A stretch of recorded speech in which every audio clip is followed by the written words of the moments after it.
BJP senior నేత కేంద్ర మంత్రి వెంకయ్య నాయుడిని బీజేపీ ఉపరాష్ట్రపతి అభ్యర్థిగా ప్రకటించేసింది. ఎన్డీఏకి ఉన్న సంఖ్యాబలం దృష్ట్యా ఆయన ఎన్నిక ఇక లాంఛనమే. నేను ఎప్పటికీ ఉషాపతినే కాని ఉపరాష్ట్రపతిని కాదు అని వెంకయ్య నాయుడు గతంలో చమత్కారంగా చెప్పినా ఆయనకి ఉపరాష్ట్రపతి పదవి అంగీకరించక తప్పలేదు. అయితే వెంకయ్యకి ఉపరాష్ట్రపతి పదవిని కట్టబెట్టడం ద్వారా ఏపీలో బీజేపీ ఎదిగేందుకు ఉన్న అడ్డు తొలగిందన్న మాట వినిపిస్తోంది. ఏపీలో బీజేపీ ఎదుగుదలకి వెంకయ్య పెద్ద అడ్డుగా ఉన్నమాట నిజం. దేశంలో ఇతర రాష్ట్రాల్లో వెంకయ్య బీజేపీకి సేవ చేసినా ఆంధ్రప్రదేశ్ లో మాత్రం ఆయన ప్రాధాన్యత తన కులానికే అన్నది సుస్పష్టం. ఏపీలో బీజేపీ ఎదగాలని వెంకయ్య ఏమాత్రం అనుకున్నా నోటిలో నాలుక లేని ముఖ్యమంత్రి చంద్రబాబు కులానికే చెందిన కంభంపాటి హరిబాబుని బీజేపీ రాష్ట్ర అధ్యక్షుడిగా కొనసాగనిచ్చేవారు కాదు. సోము వీర్రాజు తెదేపాని గట్టిగా విమర్శిస్తున్నారని, ఇది తెదేపా బీజేపీ దోస్తీకి మంచిది కాదని భావించిన వెంకయ్య సోము వీర్రాజుని అధ్యక్షుడు కాకుండా అడ్డుకున్నారని బీజేపీ వర్గాలు అంటున్నాయి. కాపు కులానికి చెందిన ఎవరికైనా బీజేపీ రాష్ట్ర అధ్యక్ష పదవి ఇస్తే బీజేపీకి ఎదిగే అవకాశం ఉండేది. ఇప్పుడు వెంకయ్యకి ఇష్టం లేకపోయినా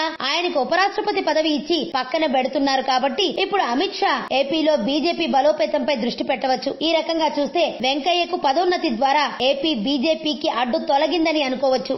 అంతుచిక్కని రహస్యాలు, మరెన్నో మనకి తెలియని పురాతన కట్టడాలు, వాటి వెనక దాగిన నిజాలు, పూర్వీకుల ఆచారాలు, మరెన్నో మూఢ విశ్వాసాలు, ఇలా కాలగర్భంలో కలిసిపోతున్న రహస్యాల కొరకు సబ్స్క్రైబ్ చేయండి రహస్యవాణి ఛానల్.